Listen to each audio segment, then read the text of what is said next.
At 16, my parents shipped me off to military school so my star athlete sister could use my college fund for her training. So 10 years later, when I became a decorated general and she failed her career, I showed up at their house to announce I'd bought it and they had 30 days to leave. Hello lovelies. If you haven't yet, subscribe and say hi in the comments. We'd love to know where you're watching from. Now let's get back into the story. I was 16 when my parents called that family meeting. I remember the smell of my mother's pot roast filling our dining room, the way the evening light filtered through the curtains. My younger sister Alina sat across from me, her track medals glinting on the wall behind her like a shrine. "Sweetheart, we need to talk about your future," Dad began, not meeting my eyes. My stomach dropped. I'd just gotten my acceptance letter to the State University's pre-med program. Full academic scholarship. I thought they'd be proud. "Alina's coach says she has Olympic potential," Mom continued, her hand covering Alina's. "But the training facility costs $40,000 a year." I nodded, still not understanding. "That's amazing for her. My scholarship covers everything, so—" "Your college fund," Dad interrupted. "We need it for Alina's training." The room tilted. "What? You have that scholarship," Mom said quickly. "Alina needs this money more than you do. This is her shot." "But that's my money. Grandma left it for my education." My voice cracked. Alina finally spoke, her voice soft but deliberate. "Some of us have real talent, Jasmine. Not everyone can just study their way through life. This is about legacy. Family legacy." That word. Legacy. As if my dreams meant nothing. "We've already enrolled you in military school," Dad said, sliding papers across the table. "You leave next month. They'll give you structure, discipline. Make something of yourself." I stared at those papers, at my parents' signatures already dried on the dotted lines. They'd decided without me. My sister smirked behind her water glass. That night I understood what betrayal tasted like. The military academy stood 3 states away, a fortress of brick and iron gates. Mom didn't cry when we pulled up. Dad checked his watch twice during our goodbye. "This is for the best," Mom said, adjusting my collar. "Alina needs stability at home right now. Her training schedule is demanding." "And I don't need stability?" The words came out sharper than intended. Dad's jaw tightened. "Watch your tone. We're making sacrifices for this family." Alina had stayed home, citing an early morning training session. She'd hugged me the night before, whispering, "Don't be dramatic. You'll be fine." Her eyes held no warmth, only victory. As my parents drove away, I watched their car disappear down the tree-lined drive. No looking back. No waving. Just gone. My roommate Cameron found me unpacking with tears streaming down my face. "First day's always rough," she said, sitting on her bunk. "What's your story?" "My parents chose my sister over me," I said simply. She nodded like she understood. "My dad chose drugs over me. We've all got something that brought us here. Question is, what are you gonna do about it?" That question haunted me through the first brutal weeks. 5 a.m. runs. Inspection drills. Classes that demanded perfection. I called home every Sunday. Alina always answered, her voice sweet as poison. "Mom and Dad are at my competition," she'd say. Or, "They're meeting with my nutritionist." Once, devastatingly, "They said to tell you they're busy this month." On week 6 I stopped calling. If they'd chosen her, I'd choose myself. I threw everything into training. Every push-up was anger transformed. Every mile run was pain channeled into power. The letters started coming 3 months in. Not from my parents, from Alina. "Dear Jazz," the first one read. "Mom says you haven't called. Don't be childish. We're family." I burned it in the bathroom sink, watching her perfect cursive curl into ash. But they kept coming. Every 2 weeks. Each one a knife disguised as concern. "Training is incredible. Coach says I'm the best he's seen in 20 years. Mom and Dad came to watch me break the state record. Wish you could have been there." My hands shook reading that one.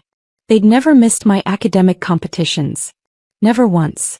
The college fund is almost depleted. Dad had to take a second mortgage on the house, but he says it's worth it. I'm going to make them proud. Make us all proud. second mortgage. For her dreams. While I wore second-hand uniforms and saved every penny from my weekend work-study job. But her fifth letter changed something. I made the national team trials, Jazz. This is happening. Everything Mom and Dad sacrificed is paying off. I hope you understand now why they made the choices they did. Some people are born for greatness. Others are born to support it. I read that letter 7 times. Then I walked to my company commander's office. Sir, I want to request advanced placement in leadership training. Captain Morrison looked up from his desk. That program's brutal, cadet. Most don't make it through. I know, sir. I'm not most people. His eyes held mine. Then he smiled. No, I don't believe you are. Application approved. I never wrote back to Alina. Not once. My silence became my weapon. Leadership training broke most candidates within weeks. The physical demands were crushing. The mental games were worse. They'd wake us at random hours, simulate crisis scenarios, force decisions under impossible pressure. I thrived. You've got something in you, cadet, Sergeant Rivera told me after I'd led my unit through a 48-hour field exercise. Something burning. Don't lose it. But don't let it consume you either. Too late for that advice. The burning was all I had left. I graduated top of my class at 18. Commissioned as a second lieutenant at 19. While Alina was traveling to track meets, I was deployed overseas. While she was doing interviews about her inspiring journey, I was leading soldiers through combat zones. The letters from home had stopped entirely. My parents sent nothing. No birthday cards. No Christmas calls. Radio silence as if I'd never existed. But I wasn't alone. My unit became my family. Cameron was stationed 2 posts over. We video called weekly. Captain Morrison, now Major Morrison, became a mentor who actually saw me. You're punishing yourself, he said one night after a particularly brutal training session. Working yourself to death won't hurt them. It'll only kill you. I'm not punishing myself, I said. I'm building something they can't take away. 5 years in, I made captain. My evaluation report used words like exceptional, transformative, natural-born leader. I kept every commendation in a locked box. Evidence. Proof that their choice had been catastrophically wrong. Then came the call that changed everything. I was 26 when my phone rang with an unknown number. I almost didn't answer. Military life teaches you to be suspicious of unexpected calls. Jazz. Alina's voice cracked through the speaker. It's me.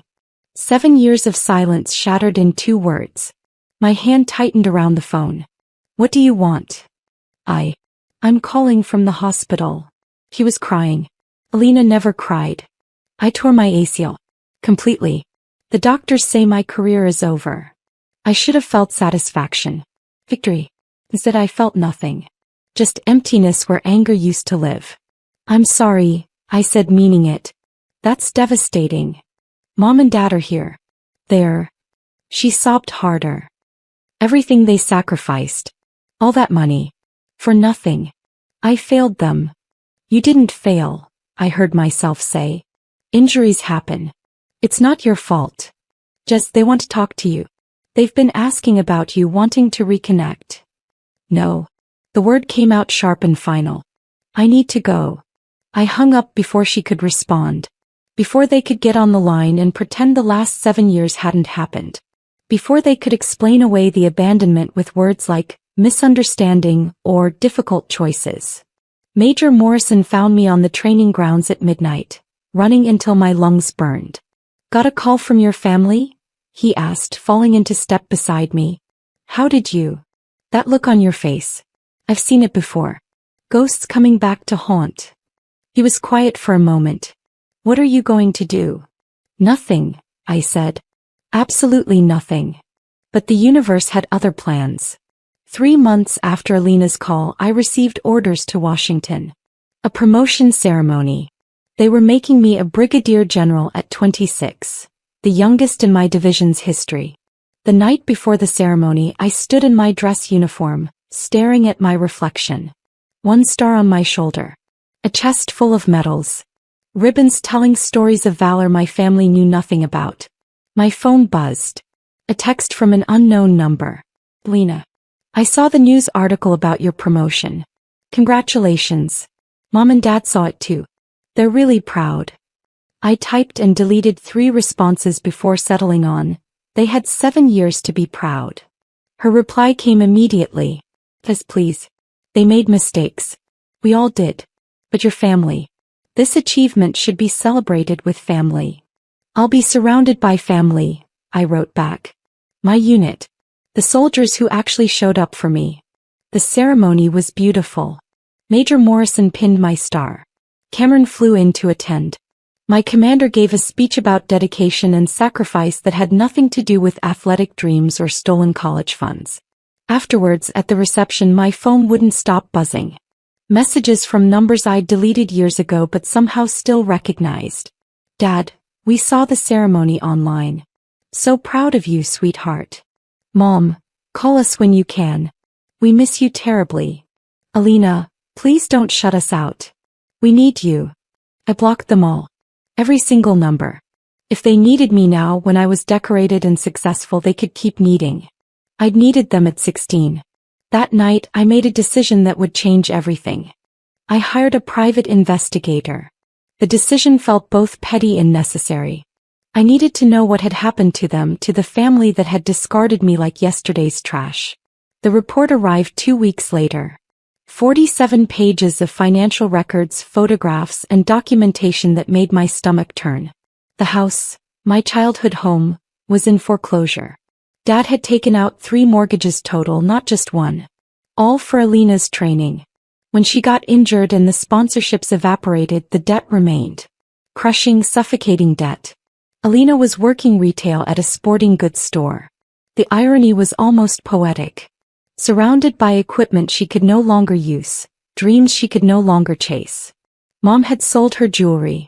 Dad had cashed out his retirement. Everything they'd owned was gone, sacrificed at the altar of Olympic dreams that never materialized. They'd lost it all betting on the wrong daughter. But the investigator found something else. Something that made my blood run cold. There's a sale scheduled, he'd written in his summary. The house goes to auction in 60 days. Current bid is sitting at $270,000. I looked at my bank account. Years of careful saving. Military salary with combat pay. Investment dividends. I had almost $400,000 saved. Cameron called that night like she always did when I was spiraling. You're thinking something crazy, she said. I can hear it in your voice. Define crazy. Jazz. Whatever you're planning, think it through. I have thought it through, I said. For 7 years I've thought about nothing else. Revenge doesn't heal wounds. It just creates new ones.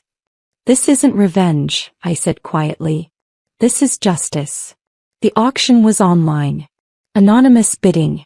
I sat in my office on base watching the numbers climb. 280. 290. 300,000. At 320 the other bidders dropped out. I waited, finger hovering over the keyboard. This was it. The point of no return. I clicked. Final bid $350,000. Cash offer. Sold flashed across the screen. I own my childhood home. The house where they'd told me I wasn't worth investing in. The house they'd mortgaged twice for my sister's dreams. It was mine now. The paperwork took 3 weeks to process. During that time I said nothing. Did nothing. Just waited. My lawyer, a sharp woman named Patricia who'd served in the JAG Corps, handled everything remotely. You're sure about this?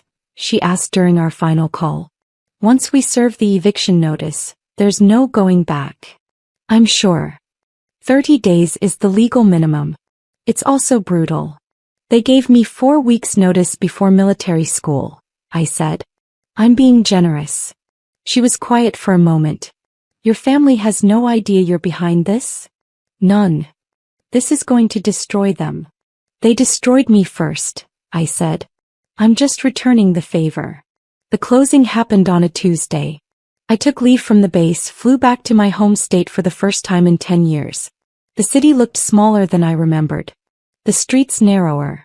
Everything diminished by time and distance. I drove past the house twice before parking. It looked tired. Paint peeling. Lawn overgrown. The neglect was visible from the curb. Tomorrow I'd knock on that door. Tomorrow I'd face them. Tonight I sat in my rental car and remembered the girl I'd been. I knocked at 3 p.m. on a Saturday. Strategic timing. They'd be home. Together. No escape. Mom answered. She'd aged decades in 10 years. Gray streaked through her hair. Lines carved deep around her eyes. He stared at me like I was a ghost. Jasmine. Her voice broke on my name. Hello, Mother. Oh my God. Oh my God, you're here. You're really here. She reached for me. I stepped back. Is everyone home? I need to speak to the whole family. Something in my tone made her freeze. Yes. Alina and your father are in the living room. Just sweetheart, please come in. We've missed you so much. I'm not here for a reunion. I walked past her into the house. Smelled the same. That specific combination of old wood and my mother's lavender soap. But it felt different. Darker. Smaller. Dad stood when he saw me. Alina gasped from the couch. She looked broken in a way that had nothing to do with her injury. Defeat lived in her eyes. Jess, Dad said. You're home. I'm not home, I corrected. I'm here on business. I pulled the envelope from my bag. Legal documents. Proof of ownership. The eviction notice with official stamps and signatures. I'm the one who bought the house, I said clearly.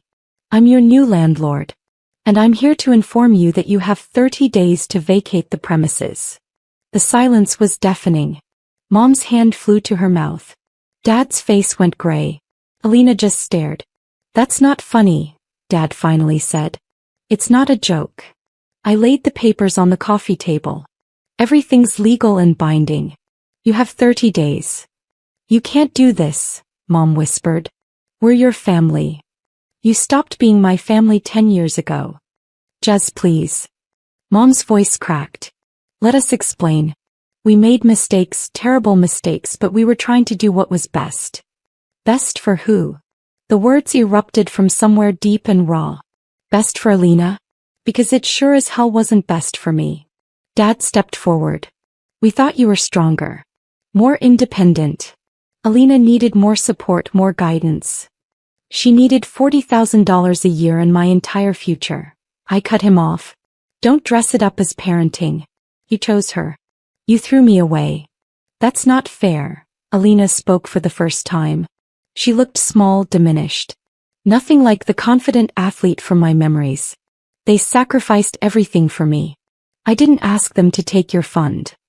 But you didn't stop them, did you? I turned to face her fully. You stood there in that dining room and told me some people are born for greatness while others are born to support it. Remember that. She flinched. I was 16 and stupid, Anne. And you got everything while I got nothing. My voice stayed steady cold. 7 years.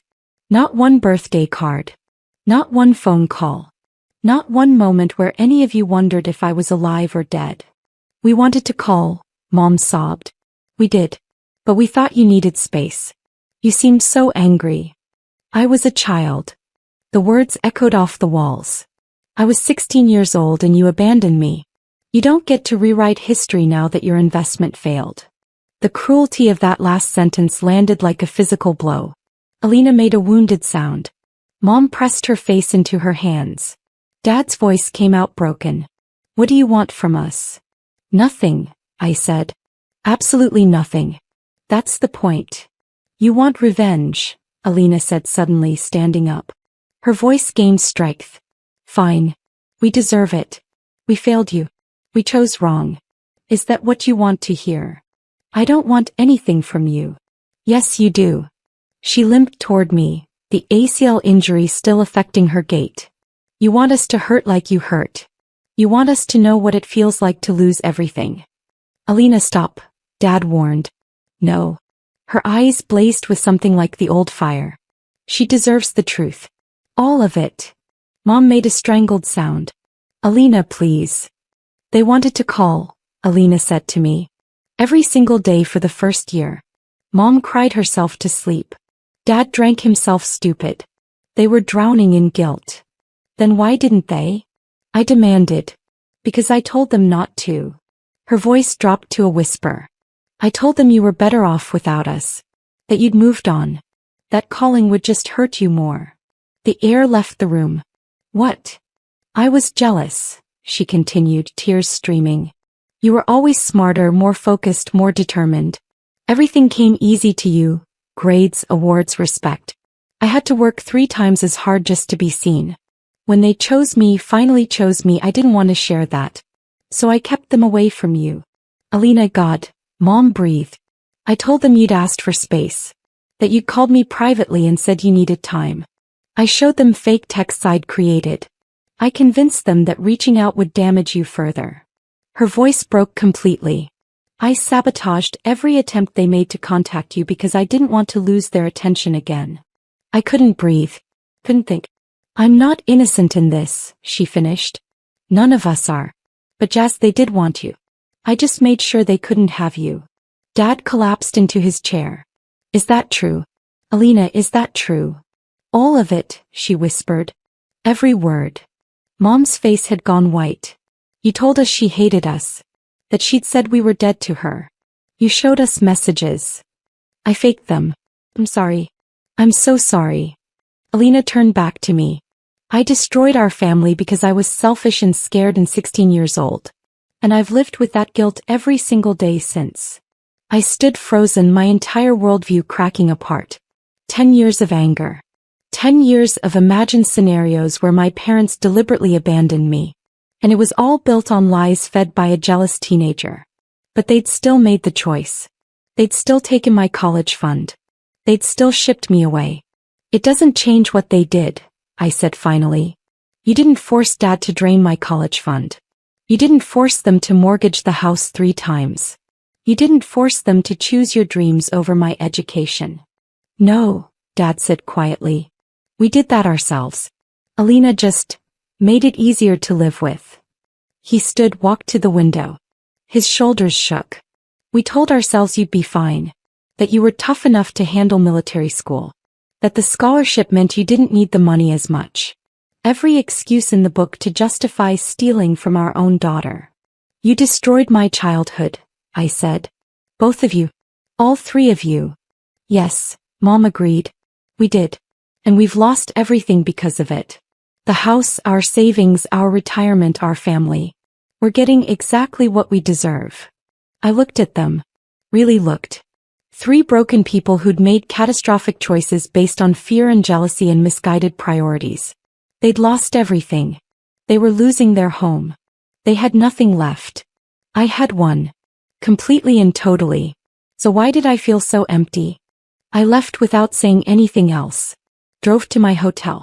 Stared at the ceiling for 6 hours while my phone buzzed with ignored calls. Cameron finally broke through. I'm assuming the confrontation happened. You alive? Alive. Not sure if I'm okay. Tell me. I told her everything. Alina's confession. My parents' guilt. The complete annihilation of the narrative I'd built my adult life around. So what now? She asked when I finished. I don't know. I own their house. I gave them 30 days. The law is on my side. Screw the law. What does your heart say? My heart. I laughed bitterly. My heart was ripped out when I was 16. I don't know if I have one anymore. Yes, you do. That's the problem. If you were heartless, this would be easy. He was right. If I'd truly stopped caring, I wouldn't feel this crushing weight in my chest. I drove back to the house the next morning. They were all sitting on the front porch like they'd been waiting. Maybe they had been. I'm not withdrawing the eviction, I said without preamble. Alina's face fell. But I'm extending it. You have 6 months. Use that time to get your finances in order, find somewhere new to live. Jazz, Dad started. I'm not done. I held up my hand. In 6 months you're out. This house is mine. I'm keeping it.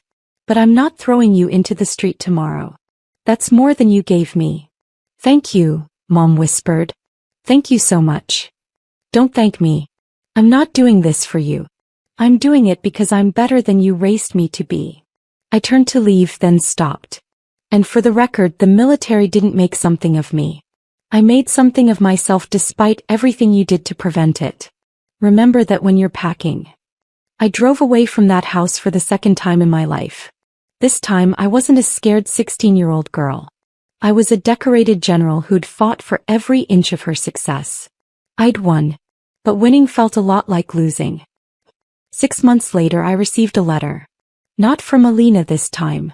From Dad. Jez, we're out of the house. You'll find it clean and empty. Your mother planted roses in the garden. Your grandmother's favorite. A small gift, inadequate as it is. You asked what we wanted from you. The answer is nothing. We wanted to give you something instead. Closure. The truth is we failed you long before military school. We failed you every time we compared you to your sister. Every time we made your achievements about her potential. Every time we treated love like a finite resource instead of something that multiplies when shared. You said the military didn't make you. You're right. You were always extraordinary. We were just too blind to see it until we'd lost you. We don't ask for forgiveness. We don't expect reconciliation. We just wanted you to know. You were always enough.